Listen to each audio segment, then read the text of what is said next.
stressed and you're having trouble sleeping, understand. See, as your friend, I think I have something that can help you with that sleeping problem. I have something that I believe it will relax you a lot. Do you want me to show you? Okay. Just a moment. I will get the thing and I'll bring here. So, here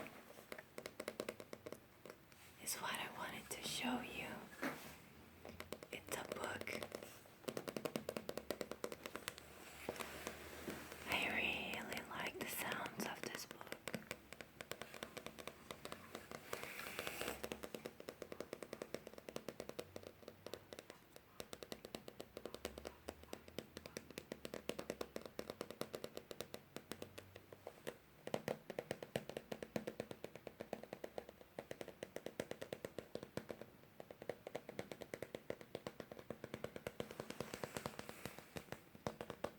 I guess my clothes, my jacket exactly,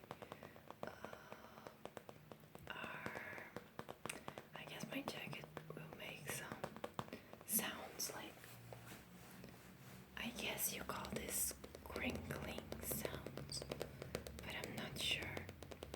Well, I didn't choose my jacket on purpose, but I hope it doesn't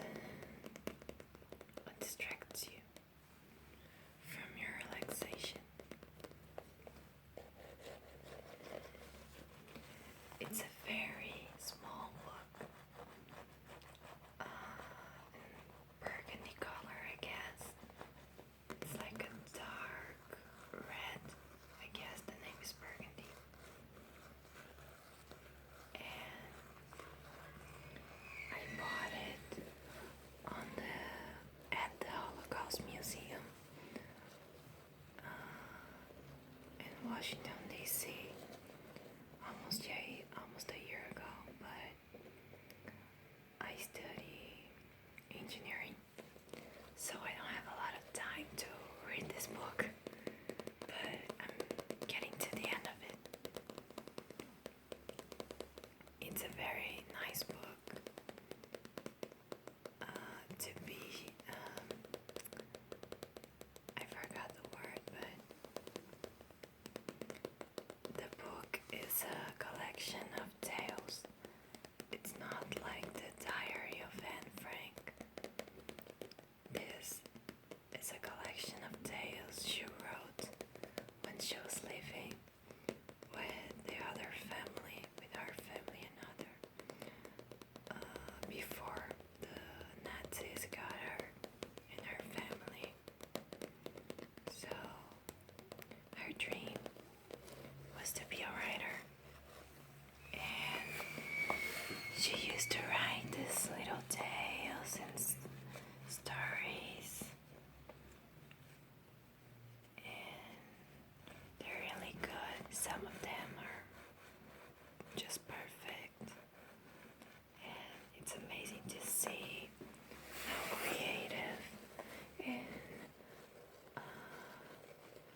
Just close your eyes and breathe slowly.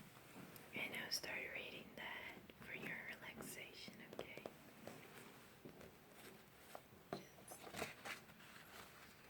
That's my page marker. I don't know if that's the right term, but translating from Portuguese to English would be page marker. And it says eat, sleep, and read. The three things I like the most. So now I'm going to choose a tale to read for you.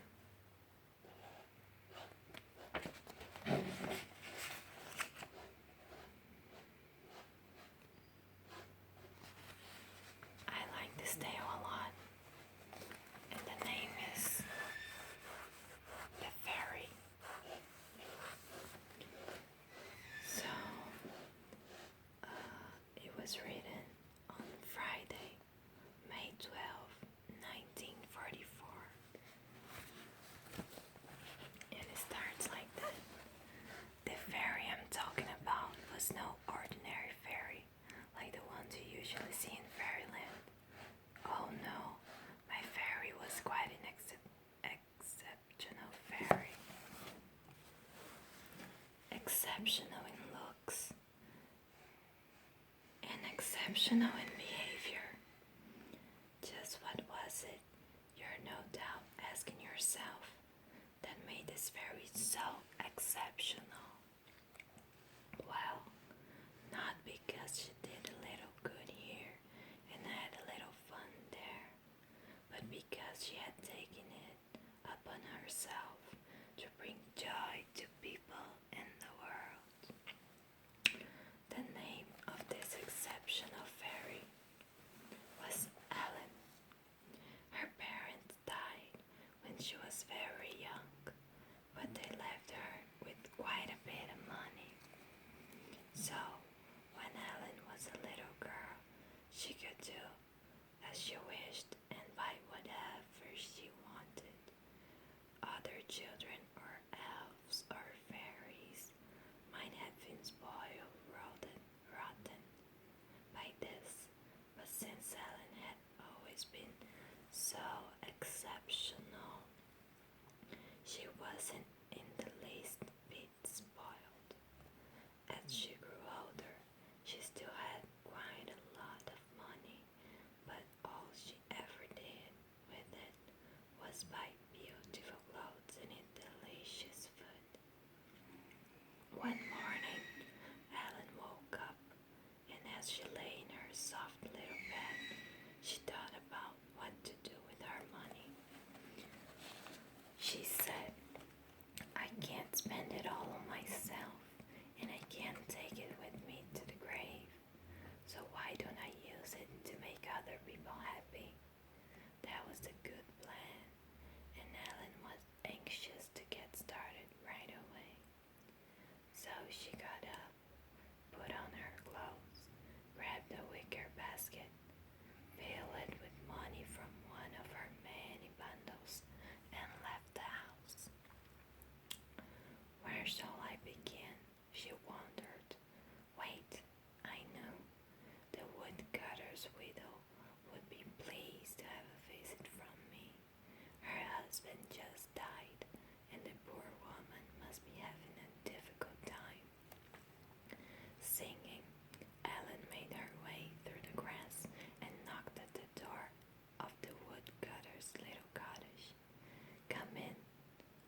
expecting something else in return. Oh no, but why would I want anything from you? I'm truly glad that my basket is a little lighter now. Then all is well. Thank you very much. Helen said goodbye and continued on her way. After walking for 10 minutes, she found herself at the next cottage. She knocked, even though she didn't know the people who lived there. As soon as she had opened the door, Ellen could see that they weren't in need of money. The people in this house weren't lacking in material goods, but in happiness. The woman received her kindly enough, though she wasn't very cheerful. Her eyes didn't sparkle, and she looked sad. Ellen decided to stay a little longer. Perhaps I can help this woman in some other way, she thought. And sure enough, the moment the nice little fairy had seated herself on a cushion, the woman began, with no prompting, to pour out her woes. She talked about her worthless husband, her naughty children, and her many disappointments. Ellen listened, asked an occasional question, and got very involved in the woman's suffering. When the woman finally reached the end of her tale, the two of them sat for a few moments in silence. Then Ellen began to speak. You poor dear, she said. I've never suffered like you have, nor do I have any experience with this kind of thing, much less know how to help you. Yet I'd like to offer you some advice, something that I myself find useful when I'm feeling as lonely and as sad as you do. One morning, when it's quiet and beautiful, take a walk through the woods. You know the one I mean, the one going to the heath. After you've walked through the heather, oh, it's heather, I don't know, I'm just gonna say heather.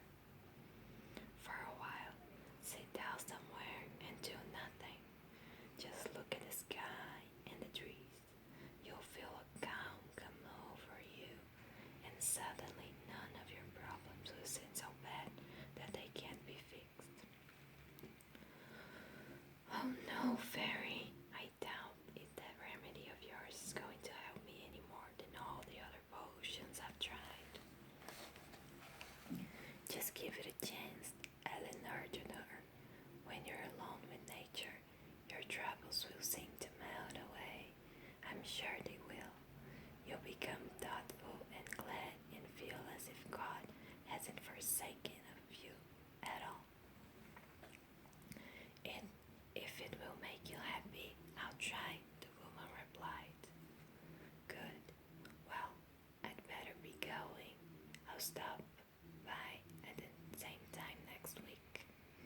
And so, Ellen went into nearly every house, cheering up the people inside, and at the end of the long day, her basket was empty and her heart was full, because she felt as if her money and talents had been truly well spent, much better than on expensive clothes.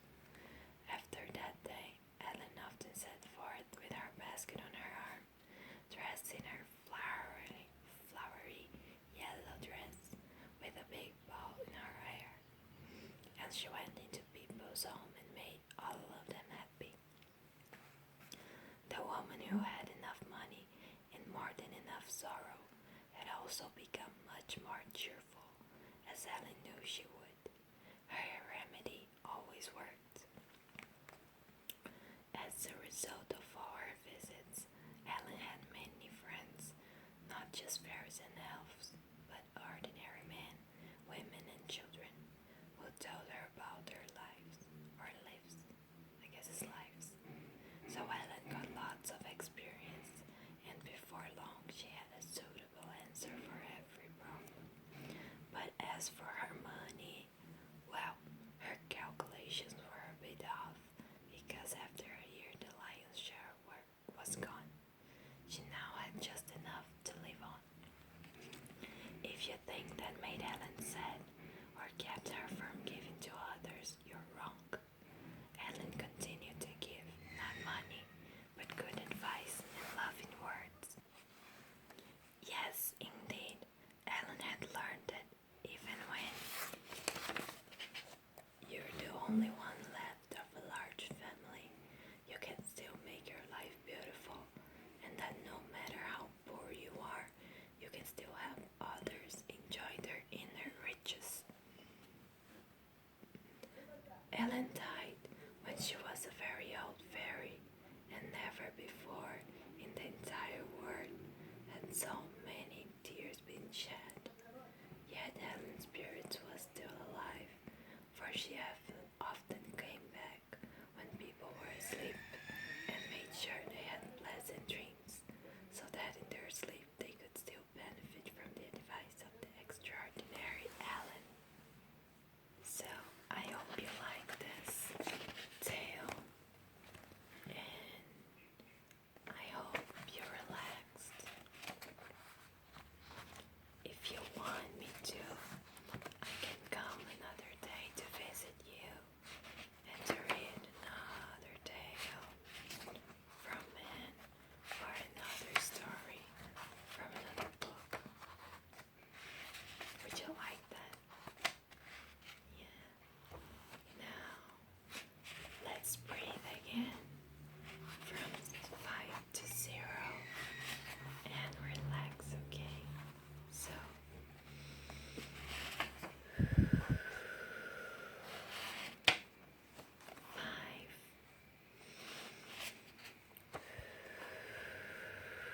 4,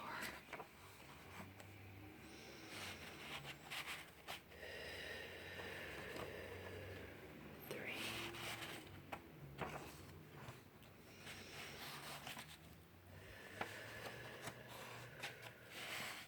2,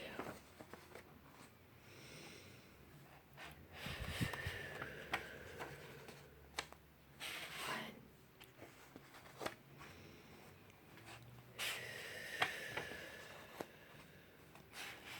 0. I hope you liked it, and I hope you're relaxed. I hope you have a really nice night of sleep. I hope your mind is feeling lighter, and I hope to